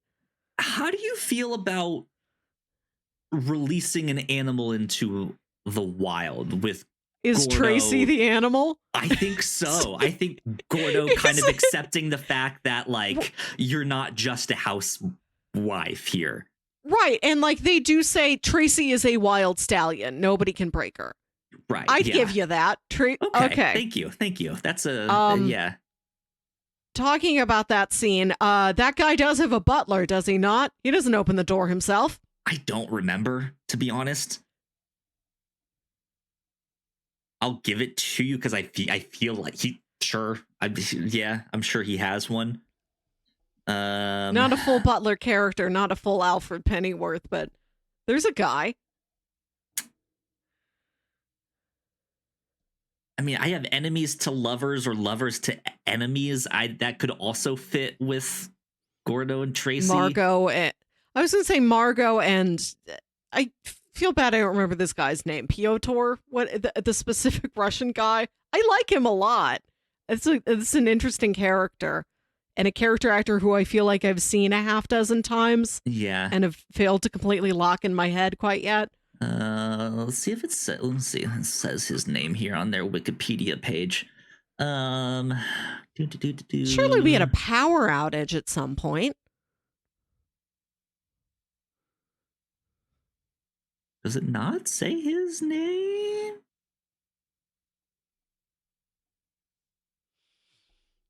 You can get Mom in an apron. Karen wears a lot of aprons in season 1. And in season 2 when she owns the bar. I don't think it lists that character's name. Let's see. So, what did we decide on? Enemies to lovers, lovers to enemies. I'm gonna give you that for Margot and Russian Guyevich. Okay. You can also get Mom in an apron, and definitely Down to Clown, Ride or Die. Fuck it, we're doing it, because the whole show kind of has that energy. Yeah. I'd agree with that. Where is my Mom with an apron? There we go. And you said camera shot underwater in a pool? Yes. When did we get that? When Gordo's he's in his pool and his boys are like, Dad, are you okay? And they make him feel better by jumping in the pool with him. It's very sweet. Then he dies on the moon. But does the camera go under the water with them? It does. It does. Okay. It does. I tracked it. I looked. Okay, I will take your word on that. Let's see. Reporters waiting outside. Yes, I have that one. Reporters waiting outside when the kid dies. Right? Outside their home. Let's see. Meeting yourself thanks to time travel. No. Lost him in a crowd. No. Are we counting Molly's giant phone as a flip phone? I would kind of say no.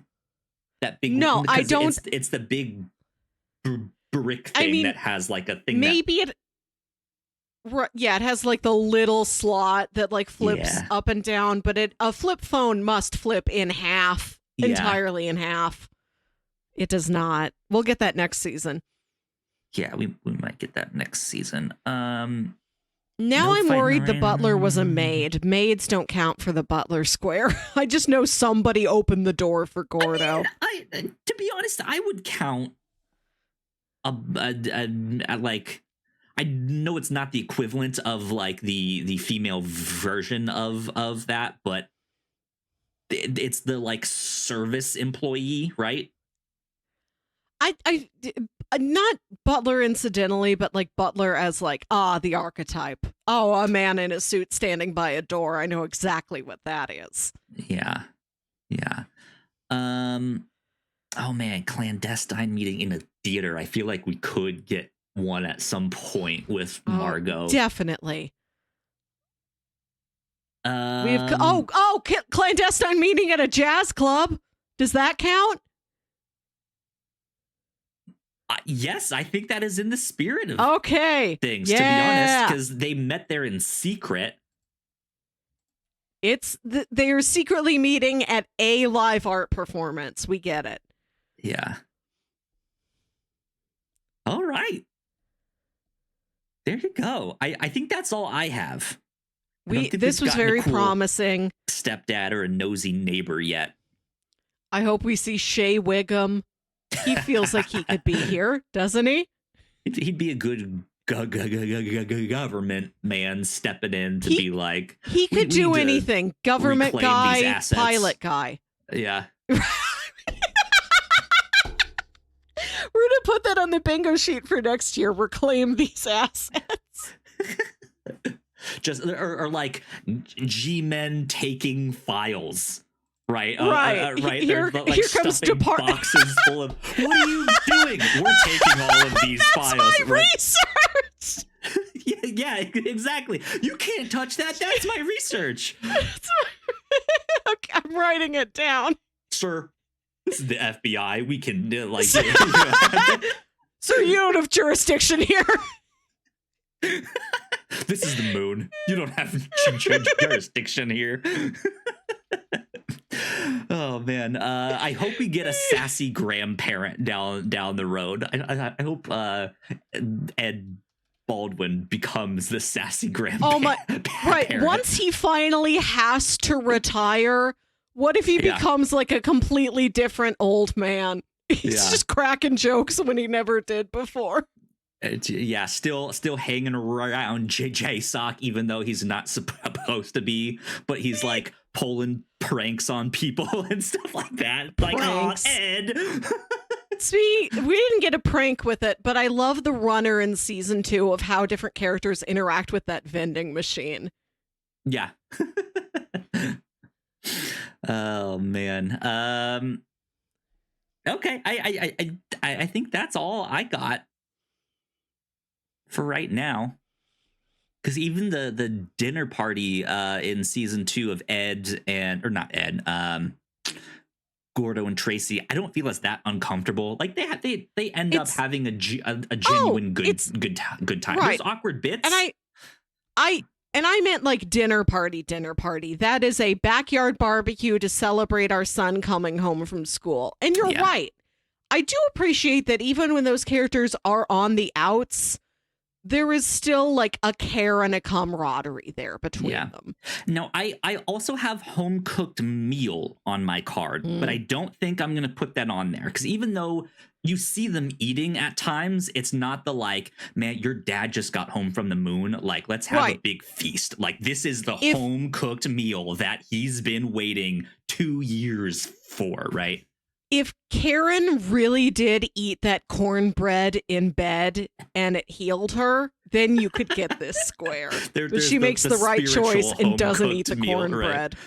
Right. But no, like I'm like, they make eggs or something. That's not the quote unquote home cooked meal, right? A home cooked meal of real significance. Barbecue, yes. Right? Yeah, just the like, oh man, this is what I've been craving. The home cooked meal. It has meal. to quote unquote hit the spot in order for you to count it.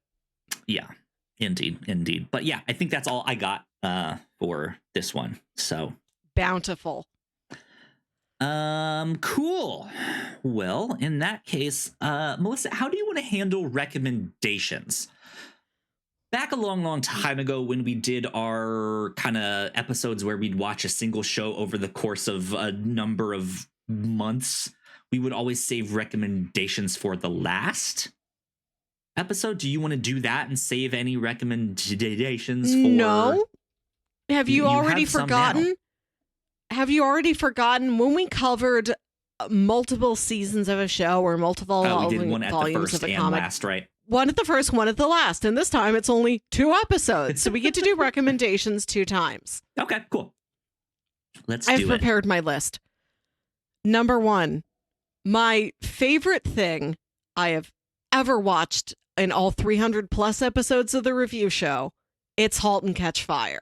This is a 2014 AMC drama that also takes a long span of time. All 4 seasons cover like 10 plus years of the technology industry. And season 1 is these 4 people thrown together trying to build a laptop. And over the next 4 seasons, you see them come together and fall apart and get divorced and forge business partnerships and then tear apart business partnerships and come back together, all against the backdrop of the rise of technology. It's about things like internet, the beginning of the internet, the beginning IBM, of modems, Macintosh, and the start of the internet, what that means, Google. Yahoo? Who named their platform Yahoo? If what you like is a process show, people being good at their jobs, people who care, have passion about a craft, will lose themselves to a craft in a pursuit of running towards the future and making the world better, and struggling to uphold any personal relationships around that, *Halt and Catch Fire* is the show for you. I agree. I second that one. We covered all 4 seasons of that show. Our first episode on season 1 was episode 142 of the review show. On episode 171 of the review show, we covered a Netflix movie called Stowaway, about a 3-person space mission where, whoopsie, some NASA tech guy who was doing pre-flight inspections conked his head on something, fell unconscious, was trapped in some part of the ship, and he woke up, and now he's up here in space with us. We did not plan for this. We do not have the resources to sustain this man's life. What are we going to do? Yeah. Just a couple months ago, we watched Contact on episode 305, the Robert Zemeckis film Contact, starring Jodie Foster. Be a big influence on this show for sure. Yes. Yeah. That one is more sci-fi, but it's co-written by Carl Sagan. It's based on a story written by Carl Sagan. It does have a foot in like real science and real philosophy. Yeah. What do the stars represent to us? What does this mean to pursue this truth at any cost? What will we find out there? What does it mean for our ideas of like faith and destiny and humanity? Also, just visually speaking, For All Mankind basically lifts the exact same thing that Contact does, with like clips of Bill Clinton like saying something, but obviously like he never said those things, or they're taken out of context, right? Like we didn't talk about how much. We didn't talk about how much of For All Mankind is fictional conversations with presidents. Yeah. They just hire an actor to talk over a stock photograph of the man talking on a phone. Yeah, or deep fakes, right? They just like get an AI to like figure out his voice, and then it's like, okay, here's the script, you know? I didn't read the credits. Don't know. Presumed everything was real technicians and real actors. Wouldn't know. More space media. You can watch The Martian. You can watch Apollo 13 more than anything. That is a movie that is not only a triumph of astronauts, it is a triumph of guys with pocket protectors working behind a desk at NASA. The guys in the control room solving problems.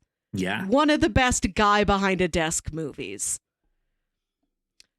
I found a song on Spotify. Presumably it can be found on other platforms. This is just the one I have. There's a group called Public Service Broadcasting that have an album, I think, called The Space Race, that is techno remixes with actual archival audio from old NASA missions and like TV Nice. broadcasts. They have a song called Go that's just the guys running through the pre-flight checklist. Communications go. Navigation go. It name drops flight director Gene Kranz, an actual character in For All Mankind. The guy who wears the vest and then he explodes all of a sudden. Yeah. I would recommend, brought it up earlier, I think Mindhunter is a surprisingly apt comparison to this show. Sure. Although one of these gives you a young woman in STEM and the other one gives you the BTK killer, but you're right, structurally they are similar. Yeah. Yeah. Every time somebody would turn on a tape recorder, it made me think about Mindhunter.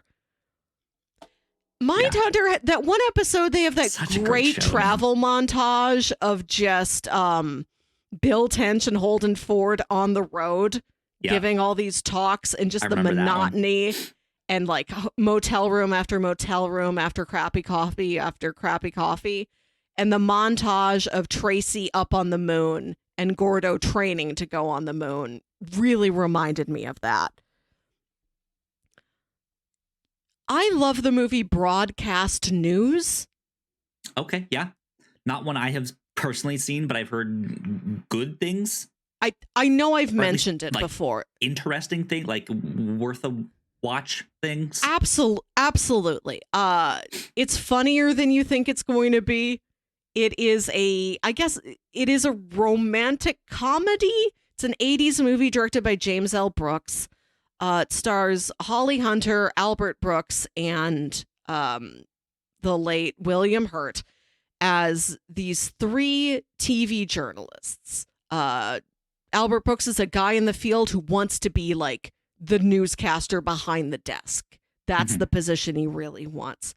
Holly Hunter is the passionate producer behind the scenes, pulling all the strings and like really putting everything together. And then William Hurt is this pretty boy who does glide right into the news anchor behind the desk role. And Tracy's struggle with, I'm good at this. I know I'm not great at it yet, and I keep getting a pass because I look pretty, but I want to be great at this. I want to stop coasting by on my looks. That's exactly the journey William Hurt has in this movie. He's like, I know I'm here because I'm handsome and I can talk, but what I want to be is an actual journalist. Yeah. I know I'm dumb, but I wish I was smarter about this. I'd like to not be the dumb pretty boy, please. Margot reminded me a lot of Holly Hunter in Broadcast News. Okay. Yeah. Just this tiny, impassioned little woman who's married to her work. Please seek out Broadcast News. Kyle, what are your recommendations? I'm gonna go the more kind of out there sci-fi route of stuff. We already mentioned Battlestar Galactica. I think that's a great show to check out. Is I would say a lot less hard sci-fi, but more military sci-fi, and then also has some of those hard sci-fi problems because it is just this giant ship out there looking for a new planet for humanity to survive on. And so if something goes wrong with the ship, or an asteroid hits it, or they're right, like someone sabotages something, like they have to put real people in these spots to fix these things, or out in these impossible situations. But it certainly does take a more sci-fi bent with the Cylons in there, this race of intelligent robots and stuff like that. The Expanse is also very similar, much more hard sci-fi. Also would throw in the military sci-fi as well as like political sci-fi. Is that a thing? Is that a genre, political sci-fi? I don't know, but there is certainly political aspects to that. yeah, I think even like the first episode or two, they're in a ship where they're losing oxygen and stuff like that. They have to figure out how to deal with that out in space, and they don't necessarily have all the equipment or stuff like that. So if you like those tense moments, right, where like, oh shit, something's going wrong, I don't know if we're gonna make it, both Battlestar Galactica and The Expanse have that. So go check that stuff out. I would second Halt and Catch Fire. That I think is a great 1-2 punch with this show here. You also already mentioned Contact, which we talked about recently. Sunshine, which we talked about last episode. We've got a handful of stuff that we've done here on the review show that you guys can go check out. Most of my recommendations are just kind of stuff we've already mentioned there. So yeah, we've done a lot. Yeah. That's the perk of having done 310 episodes. Indeed. Well, yeah. So there you go. We have been recording for about 2 hours now, so we don't really have to go into what we're covering next time, because next time is season the rest 3 of this. and 4 of For All Mankind. We'll get at you in approximately 2 weeks. You've already started season 3. I have not. I'm like, I have to record about season 2 and get it out of my system before I start season 3. We will talk to you again then whenever it takes me, whenever I have time to watch 20 hours of television. You will be on the edge of your seat. From 2 to 2.5 weeks from now. Yeah, indeed. With that, Melissa, where can people find you on the internet? Where can they get in contact with you? Send me an email at yourhostmelissa@gmail.com. Tell me your favorite season finales in TV history. There you go. If you guys want to follow me, I am at Kyle Springer. If you'd like to stay up to date with everything that we do here at the Whatnauts, we are at the Whatnauts official on Threads and at thewhatnauts.com on Blue Sky. So please go like, share, and subscribe. Check out more of our videos right over there on that side of the screen if you're watching this over on YouTube. And yeah, that would help us out a ton. This has been number 310 of the Whatnauts review show. We will see you all next time. Bye-bye. Bye.